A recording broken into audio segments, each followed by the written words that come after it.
નહીંતર બસ ખોટું જ ચાલ્યા કરે. તો હું બીજી વાત નથી કરતો, કારણ કે આ પુસ્તક વિશેની વાત છે. આવી વેદનાઓ તો ઘણી વખત રજૂ કરી શકાય બીજા પ્રસંગો, પણ વાત પન્નાબેન કરશે, કારણ કે મારાથી કાલે ના થયું એટલે મેં એમને મારો દોર સોંપ્યો કે ભાઈ તમે આગળની વાત કરજો.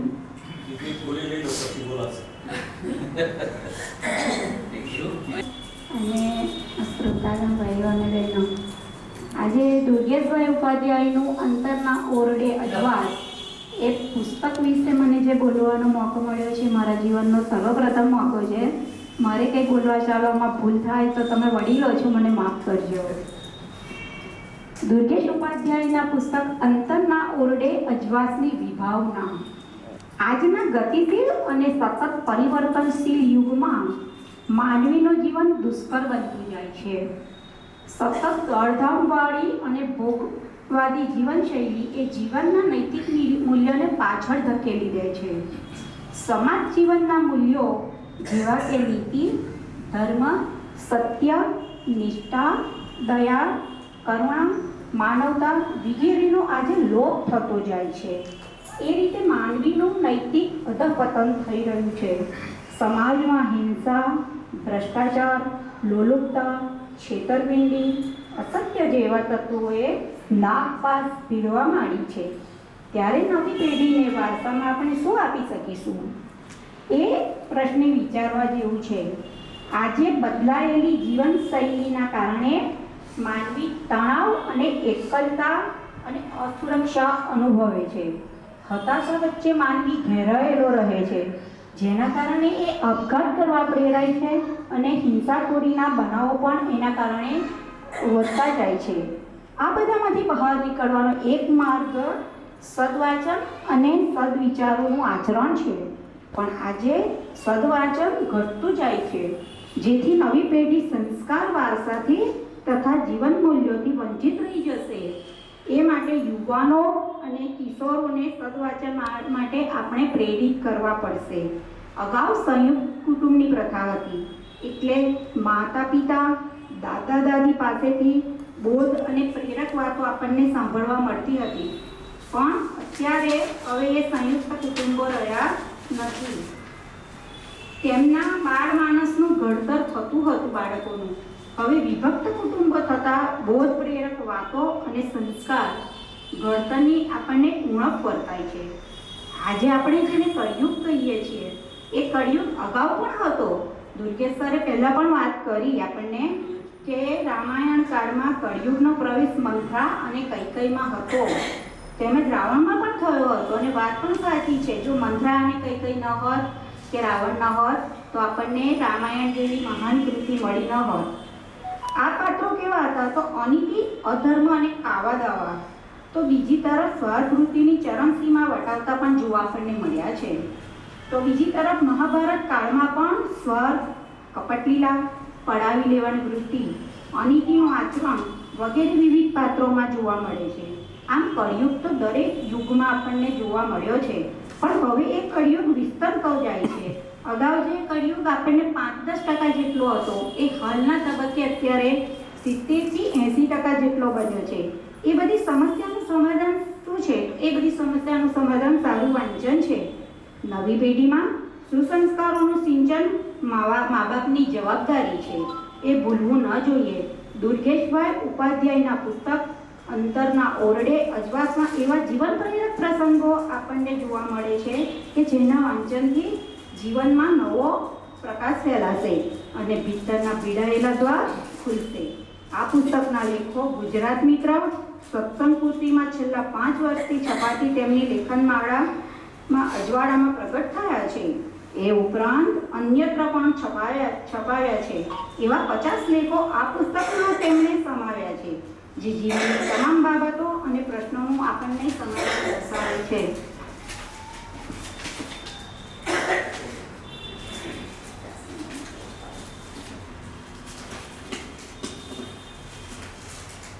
દુર્ગેશભાઈના અંતરના અજવાસમાં હું તમને એમને એક લેખ છે, એ લેખમાં લેખક શું કહેવા માંગે છે એનો હું તમને પ્રેરક પ્રસંગ જણાવું છું.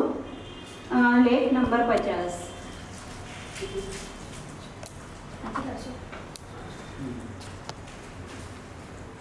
હવે આ પુસ્તક તો દુર્ગેશભાઈનું છે, એટલે પોતે જો આની રજૂઆત મારા કરતા સારી રીતે કરી શક્યા હોત, મારે તો જોઈને વાંચવું પડશે.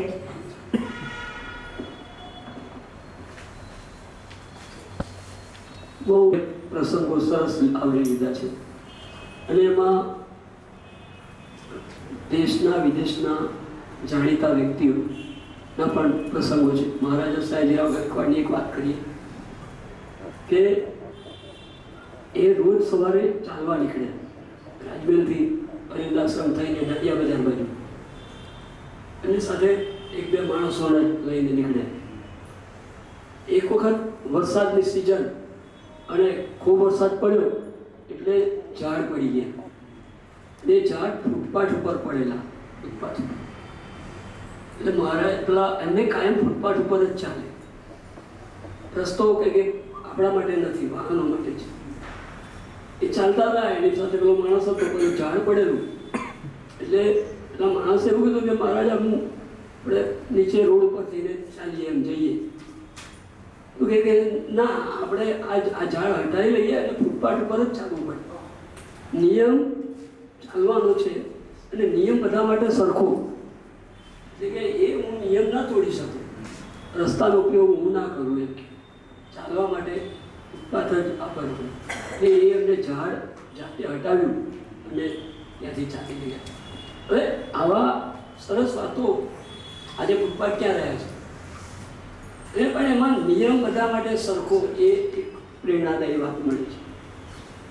બીજી એક કલાકાર સરસ મૂર્તિઓ બનાવતો હતો અને મૂર્તિઓ બનાવ્યા પછી એને પ્રદર્શનમાં મૂકી અને બધા પ્રદર્શનમાં મૂર્તિઓ એની જોવા આવે, બધા વાહ વાહ કરે, બહુ સરસ. એક મૂર્તિઓનું વખાણ કરે. તો કલાકાર મૂંઝાય, સાલો મારી કોઈ ખામી નથી બતાવતું. એટલે એક જણને તો કહ્યું કે તમે મોટા ચિત્રકાર કલાકાર છો, તમે કંઈક મારી એને વિનંતી કરી કોઈને, મને મારી ખામી હોય તો બતાવો. તો પેલા એ કીધું ભાઈ કોઈ મને તો ખામી જણાતી જ નથી આમાં, એવી સર્વાંગ સંપૂર્ણ મૂર્તિ છે સારી. તો કહે કે મને લોકો કહે કે ભાઈ વાત સાચી, પણ મને વ્યથા એ છે કે મારી કોઈ ખામી બતાવે તો હું સુધારી શકું અને તો મારી પ્રગતિ થાય.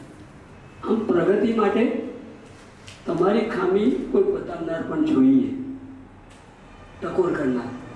તમારી વાહ વાહ જ કરે તો તમારી પ્રગતિ ત્યાં અટકી જાય. એટલે આવી સરસ વાતો. બીજી એક પણ વાત, અને એ થોમસ આલ્વા એડિસન જેને બલ્બની અને શોધ કરેલી, એ આખી 4-5 મિત્રોની ટીમ બલ્બ માટે કેટલું બધું શોધતા હતા, બહુ એના માટે પ્રયત્નો કર્યા. બધા મિત્રો થાકીને જતા રહ્યા કે આ તો આ નકામો કાઢો માણસ છે, આમાં કશું મળવાનું નથી, કે આમાં એમ સફળ થવાનો નથી. પેલો થોમસ વળગેલો રહ્યો એમાં, બધા જતા રહે છતાં, અને છેવટે એણે બલ્બ શોધ્યો ત્યારે એની કિંમત થઈ. એટલે કે કોઈ વસ્તુમાં એમ કે હતાશ નહીં થવું, નિષ્ફળતા મળે. હંમેશા એમ કે સફળતાની જનેતા હું કહેતો આવ્યો છું કે મહેનત છે. સફળતા માટે મહેનત પહેલી જોઈએ, પછી તમારો પ્રારબ્ધ અને બીજું બધું જે વધારાના છે એ કામ લાગે છે. પણ મહેનત વગર જો સફળતા જોઈતી હોય તો બીજું કે ક્યારેક એવા લેખો છે, હું બધા લેખોને ટૂંક સાર કહું છું વાંચ્યા. એક લેખમાં એક રાજા હતો, એને એવું થયું કે એના રાજમાં વાંદરા લઈને કોઈ માકડાવાળો આવ્યો હશે અને ખેલ કરાવતો. એટલે કોકે કહ્યું કે મહારાજા બહુ સરસ ખેલ હોય છે, એના તો જોવા જેવો છે, બોલાવી લાવો એમ. એ બધા માકડાને લઈને, વાંદરાઓને લઈને ખેલ કરવા રાજ દરબારમાં આવ્યો. જો માણસ બધાને ખેલ બધા સરસ કરાયા. લો ખેલ કરે, રાજા તો ખુશ થઈ ગયો. ચાલો આ જબરદસ્ત ટ્રેનિંગ આલી છે, વાંદરાવાળા તો આ તે ફલાણું બધું કરે છે. પછી એને એવો તુક્કો સૂઝ્યો કે આ વાંદરાઓને આપણે ખરીદી લઈએ અને રાજમાં રાખી લઈએ તો એની પાસે પણ સરસ કામ થઈ શકે. એટલે પેલા મદારીને કીધું ભાઈ તારે જે પૈસા જોઈતા હોય તે બોલ, પણ આ બધા માકડા મને તું આપી દે. આ દરબારી કે આ રાજાને આ શું સૂચી, ના આપણે લઈ જ લેવા છે. પૈસા લઈને લઈ લીધા બધા માકડા. પછી કે અરે આનું શું કરશું? તો પહેલું એક કામ કરાવો કે એ રાજાને શું શોખ હતો કે લાઈન બંધ મસાલો લઈને માણસ ઊભા રહે, એના માટે દરવાનો રાખતો, ચંબલ ઢોળે અને મસાલો. એટલે કીધું કે આ મસાલો માટે આપણે માણસ નથી રાખવા, એમને ખોટા પૈસા ખર્ચવા, એમને આપણે છૂટા કરી દો અને બધા માકડાઓને મસાલ પકડાવો. એટલે એમને ટ્રેનિંગ આપી સરસ પેલા મદારીએ મહિનો સુધી. પછી બધાને લાઈન બંધ ઊભા કરીને મસાલો પકડાવી બરાબર ઊભા રહ્યા. એવું એક બે દાડા તો ચાલ્યું પાછું. પછી ત્રીજા દાડે એક ગામનો ખેડૂત, એનો નિયમ હતો કે મારે જે કંઈ પાકે એ પહેલો ટોપલો ભરીને રાજાને આપવું. એને કેરીઓ પાકેલી, એ કેરીઓ લઈને ટોપલો આવ્યો રાત દરબાર. મહારાજાને ઘણી ખંભા કરીને એને કેરીઓ મૂકી અને મહારાજાને કીધું કપડું હટાવીને કે આ કેરીઓ હું તમને આપને ભેટ આપવા લાવ્યો છું. અને પેલા વાંદરા મસાલો છોડી અને કેરીઓ પર તૂટી પડ્યા. મસાલોના કારણે બધે ઠેર ઠેર આગ લાગી. રાજા ઉપર એકાદ બે મસાલ પડી એટલે એના કપડા સળગ્યા, બધા એ બચાવી. બરાબર? એટલે પદ આપવું ને કોઈને, આવી જગ્યાએ જે કામ કે પદ સોંપવું ને એ પણ યોગ્યતા હોય તો. એટલે પદ આપવું ને તો યોગ્યતા હોય એને અપાય, નહીતર એમને હા. એટલે આવી બધી વાતો આપણા પ્રેરક. બીજું એક વાત એ છે કે જીવન તો વહેતું ઝરણું છે, એટલે એ ઝરણાને વહેવા દેવાનું, બસ નિર્ભેળપણે એના અલૌકિક આનંદથી. અને એમાં ક્યારેક પથ્થરો કેવું ઝરણા પથ્થરોને ભેખડો પરથી પડે છે, એવી આપણે મુશ્કેલીઓ આવે. મુશ્કેલીઓથી ક્યારે નહીં ડરવાનું, ક્યારે હતાશ નહીં થવાનું. કારણ કે ઘણા આત્મહત્યાના બનાવો જે બને છે એ એના કારણે બને છે કે એ માણસ હતાશ થઈ. એક છોકરો આત્મહત્યા કરવા મુંબઈના દરિયા કિનારે જઈ રહ્યો છે. એ એસએસસીમાં ફેલ થયો. આ બનેલી ઘટના અને એ બીજામાંથી વાંચેલી એને મારા શબ્દોમાં પછી રૂપાંતર કર્યું. એ છોકરો જઈ રહ્યો છે ત્યાં જ એ દરિયા કિનારે એક માણસ રોજ ચાલવા આવે એ એને મળી ગયો. પછી એના ઓળખતો હતો એકબીજાને, એના કુટુંબના કોઈ માણસ. એટલે પેલાએ કીધું કે તું એ તો કે આ તો કોઈ છોકરો અહીંયા રોજ આવતો નથી, તું કેમ આવ્યો છે? એટલે કે હું મારે આવું થયું છે, દરિયામાં પડવા જતો હતો આપઘાત કરવા. એટલે પેલાએ કીધું કે ભાઈ મારી વાત સાંભળે બેસ સાહેબ, જો તે એસએસસીની પરીક્ષા આપી તો નપાસ થયો, ફરી અપાશે પરીક્ષા. તું મરી જઈશ એટલે બીજો જન્મ મળશે. પાછો 9 મહિના તારે મારા પેટમાં રહેવું પડશે. એ 9 મહિના ગયા, પાછો તું 17 વર્ષનો થઈશ એટલે એસએસસીમાં આવીશ, એટલે બીજા 17 વર્ષ ગયા તારા જીવન. પછી એસએસસી પાસ કરીશ. એના કરતાં 1 વર્ષ થોડી વધારે મહેનત કરીને ભાઈ પાસ થઈ જાય ને. આ વાત એક આ આપઘાત કરનાર માણસોને જો આ વાત સમજાય ને તો એના છે. કારણ કે 17 વર્ષ 9 મહિના એટલે 18 વર્ષ જીવનના ફરી અને આખું જીવન જીવન બહુ અમૂલ્ય છે, એની કોઈ કિંમત આંકી શકાય એવી નથી. મારા લેખોમાં વાત એ જ છે. અને મોટાભાગે દરેક પ્રસંગનો આપણે એક મુદ્દો ટાંકી અને એમાંથી શું બોધપાઠ લેવાનો એના વિશે મેં નીચેના ફકરામાં મારા વિચાર એનું વિશ્લેષણ કર્યું. અને એ બહુ અગત્યની વાત છે.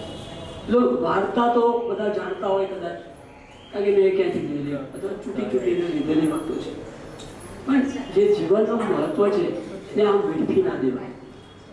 ઘણી વાર આપણે ન કરવાના કામો પાછળ આપણે જ્યારે જીવન હવે લિસ્ટ કરો ને કે મેં આટલા વર્ષોમાં શું કર્યું, અને એવું લાગે કે ન કરવાના કામો પાછળ આપણે વધારે જીવન ખર્ચી કાઢ્યું છે એવું લાગે તમને.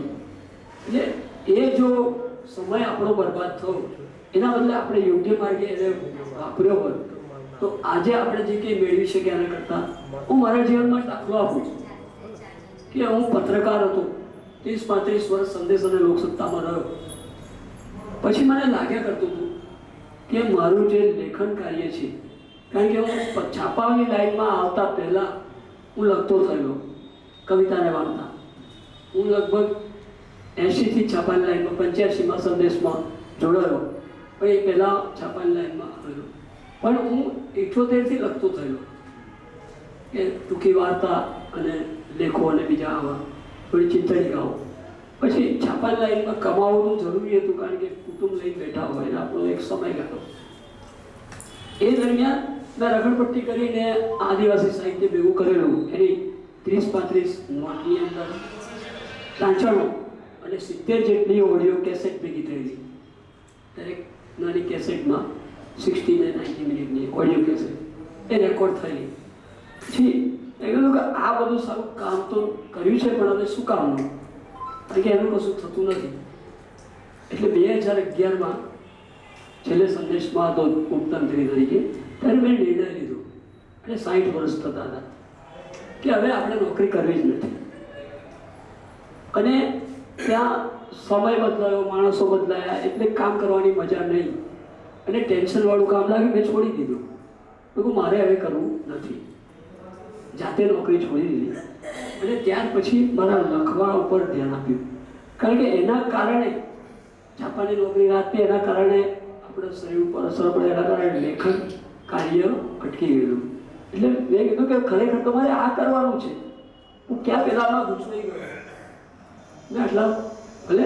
પણ પછી જે 2011 પછી મેં કામ કર્યું, એ 2011 સુધીમાં મારા 6-7 પુસ્તકો નહોતા થયા અને અત્યારે 21 થાય. એટલે મારી પાસે ઘણું મટીરિયલ હતું. મારા નાટકો પડેલા હતા. આ બેન્જામિન સુવાર્તિકને અમે નાટકમાં જોડે અભ્યાસ કરતા ડિપ્લોમામાં. લાઈમાં પણ મારી સાથે નાટકમાં હતો. એ વખતે રેડિયો પર મારા નાટકો લખેલા બધા. એટલે કહેવાનો અર્થ શું છે કે આ પુસ્તક રૂપે લોકો સુધી પહોંચે એ જરૂરી લખેલા ને આવી સારી વાતો આપણે. એટલે આ પુસ્તકની અંદર પણ એવી ઘણી વાતો આપણે આવરી લીધી છે. એટલે જીવનની અંદર મુશ્કેલીઓ આવે ક્યારે હતાશ નહીં થવું, અડગ રહેવું, નિરાશા છોડી દેવી. અને ઘણા તો એમ કે ભાઈ આ તકલીફ પહેલાં રોદડા રડવા બેસે. એટલે મેં કહું ભાઈ તકલીફ વગર તો કોઈનું જીવન જ શક્ય નથી. રામ અને કૃષ્ણને વધારે તકલીફ આવેલી છે અને ભગવાન હોવા છતાં. એટલે તકલીફ તો આવે. સુખ, હું કહું છું કે સુખ એક પતંગિયું છે એમ સમજીને ચાલો. પતંગિયું કેવું ઉડતું ઉડતું આવીને આપણે ખભા પર બેસી પડવાનું જતું રહે, ખબર ના પડે.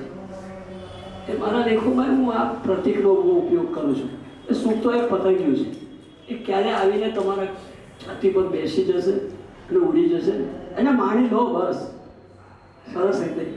અને દુઃખ પણ નથી રહેવાનું, કારણ કે અંધકાર પછી જો રાત પછી દિવસ આવે છે, એટલે દુઃખ કોઈ દિવસ કાયમ રહેતું નથી. એટલે દુઃખના રોદડા પણ નહીં રડવાના જીવનમાં. આ એક અગત્યની વાત છે. આ જો આપણે સાચી વસ્તુ ટકોરા બંધ ઉતારી દઈશું ને અંદર, એટલે વચ્ચે હમણાં એક ગીતમાં કહેલું કે ભીતરના ભોગળ ઉગાડો મારા રામ, અંતરના ઓરડે અજવાળા કરીએ. આ અંતરના ઓરડે અજવાળા કરવાની વાત છે. આપણે બહાર તો દિવાળીના દીવા કરીએ, પણ અંદર ના કરીએ તો બધું નકામું. એટલે ભોગળ તમને ખબર છે, પહેલાં જૂના દરવાજા આવતા પારણા, અને પારણાને પેલા ચણિયારામાં ફિટ કરેલું હોય, પાછળ પછી એક લાકડાનો દંડો નાખી દેવામાં આવે, આગળો. એવા ભોગળ આપણે એવા ભેળી દઈએ છીએ ને કે આપણા જે બધા માપદંડો છે ને એને છોડી નથી શકતા માપદંડોને. હવે બીજા એક માણસ બીમાર, આમાં પ્રસંગ છે કે એક માણસ બીમાર પડ્યો. હવે એના છોકરા, એનો ભત્રીજો ડૉક્ટર હતો. પેલો માણસ બહુ મરણ પથારી ગયો કે એ મરી જાય એવી પોઝિશન. પછી કોકે ગામનો કોઈ કીધું. હવે એ પેલા એના 2 ભાઈઓને બનતું નહોતું, એટલે એના ભત્રીજાના બાપને ને આમ બીમાર પડ્યો એને એ બહુ કટ્ટર શત્રુ. એ અંગત કારણોસર, ભાગ લાગના, કૌટુંબિક કારણો. એટલે હવે બીજો કોઈ ગામમાં ડૉક્ટર નહીં, આ બહુ જોરદાર ડૉક્ટર પાછો નવો છોકરો થયેલો હોય, ભત્રીજો. એટલે ગામ લોકો ભેગા થયા કે ભાઈ આને તમે એને બોલાવી લાવો યાર, સમજાવો અને એ દવા કરશે એનો છોકરો, તમને હું વાંધો છે? ના હું ના બોલાવું. બધો કે એ તો મારો ભત્રીજો, હું મરી જાઉં તો ભલે પડે, એનો ના આવવા દઉં. અરે કે વાત તો સારું, મહાભર વાત તૈયાર નહીં. પછી એનો છોકરો હતો જે બીમાર હતો એને લોકોએ સમજાવ્યો કે ભાઈ તારો બાપો નહીં સમજે, તું જા એટલે પેલાને કહે અને એની દવા કરાવો, તારો હાજો થઈ જશે. તો પેલો માની ગયો. છોકરું કહે કે સારું આ ભલે બાપા ગમે તે કહેતા હોય પણ એક પ્રયત્ન કરીએ, જવું તો ખરું. પેલા પાસે ગયો ને કીધું કે ભાઈ ચાંદે યાર આવું છે. બે ભાઈઓ કાકા ભેગા થયા. પેલો ડૉક્ટર આવ્યો એને ટ્રીટમેન્ટ કરી, 2-4 દાડામાં પેલો સારો થઈ ગયો, સાજો થઈ ગયો. પેલાને એમ થયું કે સારું એને પેલો મરવા પડેલો એ માણસ ખુશ થઈ ગયો કે આને ના કરી હોત તો મરી જાત, મારી સારવાર બચી ગયો. એટલે એને પેલાને છોકરાને ભેટી પડ્યો અને બધી પોતાની જે શત્રુતા હતી માફ કરી. એટલે શત્રુને મારવો નહીં, એને મારવાની જરૂર નથી. તમારા વચ્ચે રહેલી જે શત્રુતા છે ને તમારી અંદર, એ દૂર કરી દો ને ભાઈ. તમારા મગજમાં એ શત્રુતા રહેલી છે એટલે તમે પેલા એને શત્રુ માનો છો, પણ તમારી શત્રુતા દૂર કરી દેશો ને એટલે પેલો ઓટોમેટિક શત્રુ રહેવાનો જ નથી. આવી સરસ વાતો જીવનમાં ઉતારવાની વાતો છે. એવા ઘણા 50 પ્રસંગો છે. કદાચ મારો સમય પૂરો કરું છું. મને એવું લાગે કે પન્નાબેન અવાજ બેસી ગયો. મારો અવાજ તમારો ગોળ્યો છે એટલે ગોળ્યો કામ કરી શકે સ્ટુડિયો કરે ગોળ્યો 5 ગોળ્યા શો કરતા એક ખાલી મને એમના વિશે એક પ્રસંગ બોલી શકે. આવી ગયો છે. એક જ પ્રસંગ બોલો. જે તમારું જીવન સારો આભાર તમે મને સાંભળ્યો. આ બુકમાંથી મેં એક પ્રસંગ વાંચ્યો છે, મને યાદ રહી ગયો છે, બૌદ્ધત્વ વિશેનો. તો કોઈ એક ગામ હતું, એની અંદર અંતરમાલી કરીને એક રાક્ષસ રહેતો હતો. અંગુલીમાલ કરીને એક રાક્ષસ રહેતો હતો. એને રોજ એક આંગળી કાપવાની અને એ ગળામાં પહેરવાની. એવી રીતે એણે 999 આંગળીઓ કાપી. તો એને વિચાર આવ્યો કે હવે હું એક આંગળી ક્યાં શોધવા જાઉં. એ વિચાર કરતો કરતો એના ઘરે જાય છે. તો એના ઘરમાં એની મધર સૂતેલા જોયા એણે. તો કે લાવ ને તારે હું મારી મધરની જે એક આંગળી કાપી નાખું તો 1000 આંગળી થઈ જાય અને મારી વાહવા થાય. તો રાત્રે એને શું થયું તો એની મધરની આંગળી કાપી નહીં. બીજે દિવસે બુદ્ધ ભગવાન એમના શિષ્યો સાથે એ જંગલમાંથી પસાર થવાનું વિચારે છે. તો શિષ્યો કહે છે કે પ્રભુ આ જંગલમાંથી આપણાથી નહીં પસાર થવાય. કારણ કે કેમ કે એમાં એક અંગુલીમાલ કરીને રાક્ષસ રહે છે, એ આપણને મારી નાખશે એમ કે છે. તો બુદ્ધ ભગવાન કે શિષ્યો કે અમે તમારી સાથે જંગલમાં નહીં આવીએ એમ કે છે, તમારે જવું હોય તો જાઓ. એટલે બુદ્ધ ભગવાન તો એકલા ગયા એટલે અંગુલીમાલ મળ્યો એમને રાક્ષસ. એટલે અંગુલીમાલ કહે છે કે હું તમારી એક આંગળી તો હું કાપી જ નાખીશ. એટલે બુદ્ધ ભગવાન કહે છે ભાઈ તું મારી પણ એક વાત તો સાંભળ એમ કે છે. તો કે શું મારે તમારી કોઈ જ વાત સાંભળવી નથી, પણ કે એકવાર તું મારી વાત સાંભળ. એમ કહે છે કે તું તારા કર્મને લઈને તું આંગળી કાપવાનું કાર્ય કરે છે. આ તું જે કાર્ય કરી રહ્યો છું એ તારા કર્મને લઈને કરે છે, પણ તારો જે ખરો અંતરનો આત્મા છે એ આ કાર્ય તને કરાવતો નથી. તું તો એક મહાન આત્મા તારા શરીરની અંદર બેઠેલો છે. એટલે અંગુલીમાલ જે હતો એને આખું જ હૃદય પરિવર્તન થઈ જાય છે અને એ બુદ્ધ ભગવાનની સાધુતા પામે છે. અને અંગુલીમાલ અને બુદ્ધ ભગવાન પછી એ જંગલ વંટોળીને આગળ જાય છે. તેમના શિષ્યો જોઈને છપ થઈ જાય છે કે ઓ આ તો કે છે આપણા પ્રભુ જોડે આ પણ સુધરી ગયો લાગે છે. તો તે જમાનામાં ત્યાં બિંબિસાર કરીને એક રાજા રાજ્ય કરતો હતો. એટલે બિંબિસારે પછી ભગવાન બુદ્ધ અને અંગુલીમાલનું સન્માન કરે છે. એટલે પ્રભુતા કે બૌદ્ધત્વ પ્રાપ્ત કરવા માટે આપણે કોઈ સારા ગુરુની જરૂર પડે છે. ધન્યવાદ. અને એટલે જ કહેવામાં આવ્યું છે કે મૈત્રી ભાવનો પવિત્ર જળો મુજ હૈયામાં ભયા કરે. શુભ થાઓ સકલ વિશ્વનું એવી ભાવના નિત્ય રહે. એવી ભાવના નિત્ય રહે. Thank you. અત્યંત સુંદર ચયન કર્યું છે અને ટાઇટલ બહુ સરસ આપ્યું છે. મને અત્યારે એક પુસ્તક આપ્યું ભેટ તરીકે, સહી કરીને હસ્તાક્ષર કરીને હું આભારી છું. અંતરના ઓરડે અજવાસ આપણા ભોગીલાલ ગાંધીએ લખ્યું છે.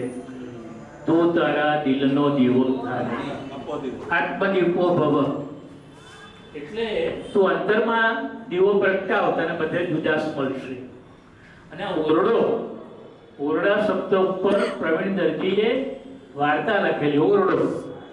અને એ પહેલા મલાવ ગામમાં રહેતા હતા, કાનોડ પાસે. અને ત્યાં એમનો ઓરડો હતો ને પણ છે. પછી તે લુણાવાડા કોલેજમાં પ્રિન્સિપાલ બન્યા અને પદ્મશ્રી થયા, રિટાયર થયા, બધું ખરું. પણ એ ઓરડો એમણે અકબંધ રાખ્યો, કારણ કે એ પાઠ ભણાવનાર શિક્ષકો એવું કહેતા કે પ્રવીણ દરજી જે લેખક છે એમનો ઓરડો હજુ છે, આપણે જોવા જઈશું. તે વિદ્યાર્થીઓની ટૂરો નીકળતી. મલાવ ગામમાં વિદ્યાર્થીઓ બસ કરીને આવે અને એ ઓરડો ખોલવા માટે સામેના પડોશીને ચાવી આપી રાખેલી કે કોઈ પણ વિદ્યાર્થી આવે તો એને આ ઓરડો બતાવવાનો. તો એ પેલા પડોશી બિચારા બોલે, અને જે ટૂરમાં વિદ્યાર્થીઓ આવ્યા હોય એ બધા પેલા પુસ્તક પ્રમાણે આ ઓરડો છે કે નહીં અને આ ઓરડામાંથી કેમ પ્રેરણા મળી એ બધાની નોંધ કરે અને પછી સ્કૂલમાં જઈને એના વિશે નિબંધ લખે. જો આ શિક્ષણ કેવું હતું એ વખતનું, આ હકીકત છે. આજની તારીખે પણ પ્રવીણ દરજી તો હયાત છે, લુણાવાડામાં પૂછી જુઓ. અને કેટલીય સ્કૂલોએ ત્યાં જઈને જોયેલું છે. કલ્પના બારોટ શિક્ષિકા હતા, એમની વિદ્યાર્થીનીઓને લઈ અને મલાવમાં એ ઘર બતાવી આવેલા અને બહુ જ પ્રેરણા આપેલી. એટલે આ એ ઓરડો શબ્દ, તમારો ઓરડો કયો છે, નોટ વિધિન 4 વોલ્સ, અને એમાંથી જે પ્રેરણા મળે એનું. ઓશો રજનીશ એમ કહેતા હતા કે absence of darkness is a light. અંધકારની ગેરહાજરી એ પ્રકાશ. પણ જો તમારામાં અંધકાર હોય તે પ્રકાશ દૂર થયો, પ્રકાશ ગયો. એટલે આ વાત છે અહીંયા અંતર-નવદસની. બહુ સુંદર એવું દુર્ગેશભાઈએ તો કામ કરેલું છે, મલ્ટીડિસિપ્લિનમાં કામ કર્યું છે. અને એટલા માટે બહુ આદર, મારા માટે બહુ આદરણીય વ્યક્તિ છે. કારણ કે મેઘાણી પછી નેસડે જેમ જઈને સાહિત્ય ભેગું કર્યું હતું અને વાર્તાઓ આપી હતી, બારવટિયાઓને મળતા હતા, ચારણોને, વારુટોને, ગઢવીઓને મળતા હતા, અને જે બધું સંકલન કર્યું અને સમૃદ્ધ કર્યું સાહિત્યને, એનું નામ સાહિત્યકાર. અને તો ગાંધીજીના શબ્દો મળે. ગાંધીજીએ રવિન્દ્રનાથને પણ એવું નથી કહ્યું કે રાષ્ટ્રીય શાયર છો, પણ મેઘાણીને કહ્યું. કે સાહિત્ય તમારું જમીન સાથે જોડાયેલું હોવું જોઈએ અને સીધો જ સ્પર્શ કરવો જોઈએ, માણસ બીજા હૃદયને સ્પર્શ કરનારું હોવું જોઈએ. માટે એ સાહિત્ય ઉચ્ચ કક્ષાનું બને છે. મને આનંદ છે કે આવો એક પત્રકાર મિત્ર, એક સુંદર વ્યક્તિત્વ વડોદરાને સાંભળેલું છે. આપણે એમનો જેટલો લાભ લઈએ એટલો ઓછો. મારી ને એમની પેઢી એક સરખી છે. હું 74 વર્ષનો થયો, એ કદાચ 75 ના હશે, દાયમાને પણ 74 વર્ષ. તો આ બધાનું કર્તવ્ય છે કે નવી પેઢીને જાગૃત અને જાગૃત રાખે, અથવા એટલીસ્ટ એમનામાંથી પ્રેરણા લે. અમરીશભાઈએ બહુ સુંદર આયોજન કર્યું છે અને મોડા પણ આપણા ઠીક છે મૂકો હવે પ્લીઝ. ગમે તે જ હું કરું અને જીવનમાં એમને એ પ્રમાણે બધું કર્યું છે. ઘણી વખત એવું થાય છે તો સંદેશો પત્રકારતા છોડી દે વિના સંકોચ. અને એક અંતરના ઓળે અજવાસ આપણા અહીંના સાહિત્ય ભવનના ટ્રસ્ટી શ્રી અનુજભાઈએ 5 પુસ્તકો પ્રકાશન કરી મંગાવ્યા છે. એટલે આ પુસ્તક ઘણું સરસ છે. રાજેન્દ્રભાઈ આરતી સાહેબની ગોળીઓ કામ સરસ લાગી અને કમાલ કરી. હવે 2 મિનિટ જરા રાજેન્દ્રભાઈ બોલે એટલે પ્રસ્તાવ આપો. ઓકે રાજુ. એ તો હમણાં બધાને ફ્રી સેમ્પલ આપવા. બસ આપણે ગ્રંથગોષ્ઠીની મજા જ આ છે, બધા હસતા રમતા આવું સરસ એક કોઈ પ્રવચન અહીંયા થતું જ નથી. એક જાતનું ગ્રંથગોષ્ઠી જેને કહેવાય, ખરેખર બધા પોતાના વિચારોની આપ-લે કરી શકે છે. અને મોહનભાઈ, તમારી ગઝલનો થોડો તમે જે વ્યથાર્થ રજૂ કરી, હું 100% સહમત છું. પણ થોડો બચાવ તરીકે તો નહીં, પણ એક રજૂઆત કરીશ કે એ જે તમે જે કહ્યું કે ગઝલમાં કે એમાં બધું બહુ દૂષણ થોડું વ્યાપી ગયું છે, એ દુર્ગેશભાઈ જેવાને ખબર જ હશે કે સાહિત્યના દરેક પ્રકારમાં એ વસ્તુ થતી જ હોય છે. અને એટલે આજે હું ખાસ બોલવા ઊભો થયો છું કે જે તે સર્જકે કે લેખકે એ જવાબદારી છે કે જે પ્રકારના સાહિત્યમાં એ લખતો હોય એમાં જે કંઈ પણ દૂષણો વ્યાપેલા હોય અથવા એ વખતની પરંપરાના નામે એમાં કંઈ ચલાવી લેવાતું હોય, આપણે જો એનાથી પર થઈને સર્જન કરી શકીએ તો એને આપણે એક એચિવમેન્ટ ગણવું અથવા એ દિશામાં આપણો એક પ્રયત્ન હોવો જોઈએ.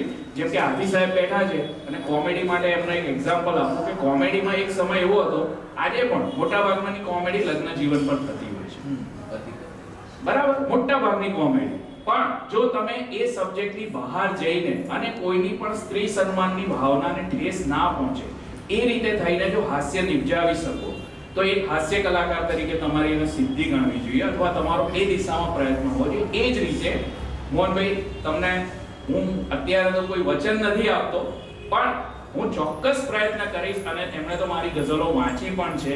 હું ગઝલમાં, મારી ગઝલમાં એમને ક્યાંય શરાબની વાત જોવા નહીં મળે. પહેલા કોઈ પ્રેમના નામે ખોટા મજનુ વેડા નહીં જોવા મળે કે વધારે પડતો શૃંગારિક રસ જોવા નહીં મળે. એ બધા પ્રત્યે હું ખૂબ જ સભાન છું અને એ જ દિશામાં લખતો રહીશ. અને બીજું કે સાહેબનું જે કામ છે કે જે ક્ષેત્ર સાથે જોડાઈને સાહેબે લખ્યું છે કે હંમેશા અપીલ એટલા માટે કરતું હોય છે કે વાંચનારને એ ખાતરી હોય છે કે આ હકીકત એકદમ સત્ય ઘટના છે. તમે જ્યારે ઝવેરચંદ મેઘાણીને વાંચો તો એની વાર્તા જ છે સૌરાષ્ટ્રની રસધાર, પણ તમને એક વિશ્વાસ છે કે આ વાર્તા એ વાર્તા નથી, બનેલી હકીકત છે.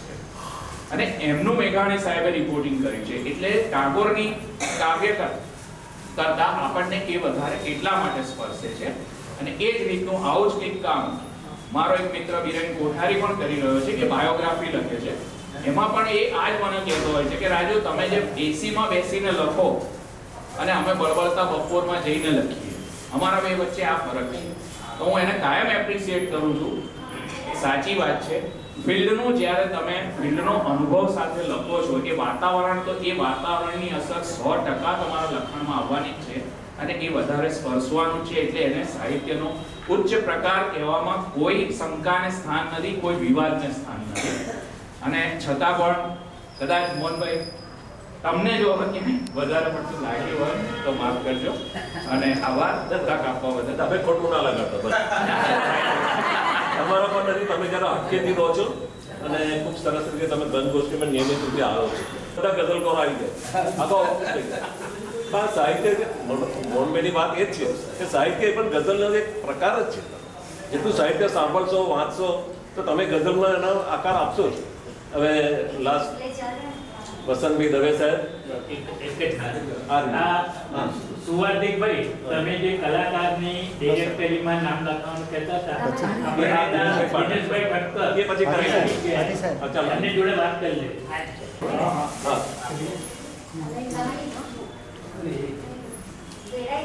મૂકી દે, કામ મૂકી દે, મૂકી દે. ચાલી વ્યસ્ત વાત જાણે એમ છે કે દુર્ગેશભાઈનો આ તકિયા કલા 50 જે લઘુ કથાઓ છે અને એનો જે સારાંશ છે એમાં વાત જાણે એમ છે કે ક્યાંથી શરૂઆત થાય, બરાબર છે.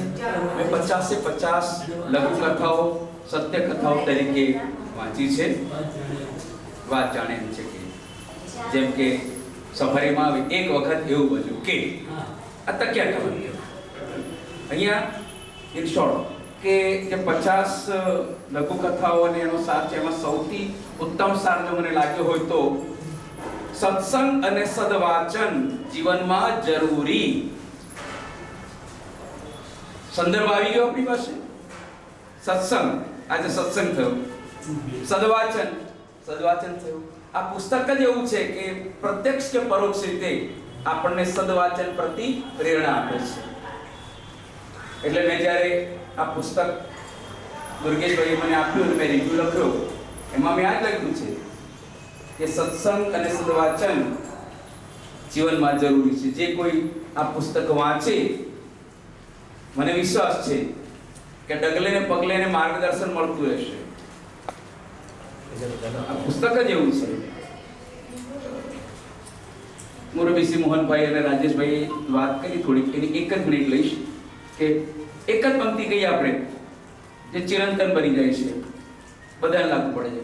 હા પસ્તાવો વિપુલ ઝરણું, જો ચિરંજીવી બની ગઈ, સ્વર્ગથી ઉતર્યું છે ને. આ કલાપીની ચિરંતન કાવ્ય પંક્તિઓ છે. ને માતા પછી રડી પડી, તો આ ચિરંતન કાવ્યો છે મિત્રો. મુરબી શ્રી દુર્ગેશભાઈ ના पंक्तियों में अगाव पुस्तकालय, घरशाळा, कविलोक एમાં વાંચી છે, એટલે પરોક્ષ રીતે તો દાહોદમાં રહ્યો છતાં પણ એમનાથી જ્ઞાત છું. આજના આ સાહિત્યિક સભામાં આપ સૌ ઉપસ્થિત રહ્યા. આપ સૌએ સરસ મજાનું આ પુસ્તક અંતરના ઓરડે અજવાસ, આપણા બધાના અંતરમાં ચોક્કસપણે અજવાસ થતો જ હોય છે. પરમાત્મા આપણે સૌને આવા સદવાચન પ્રતિ સતત પ્રેરતા રહે એ માટે આપ સૌ અત્રે ઉપસ્થિત રહેશો.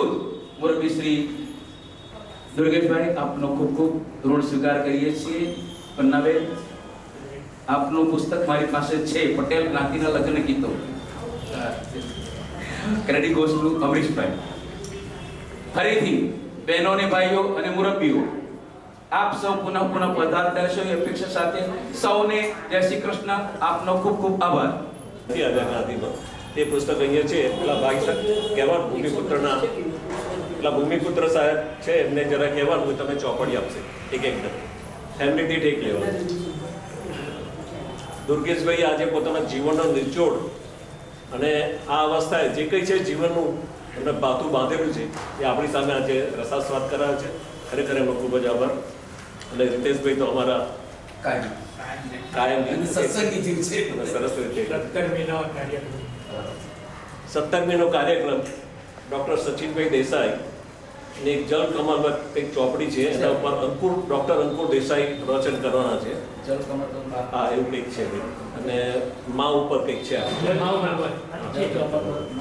તો આપ સૌ બધા અવશ્ય આવજો અને ખૂબ સરસ પેટ ભરાય એ રીતે નાસ્તો તો મળશે ત્યાં આગળ. એટલે જરૂરથી તમે અહીં બધા 17મી આપણે મળીએ. જય શ્રી કૃષ્ણ.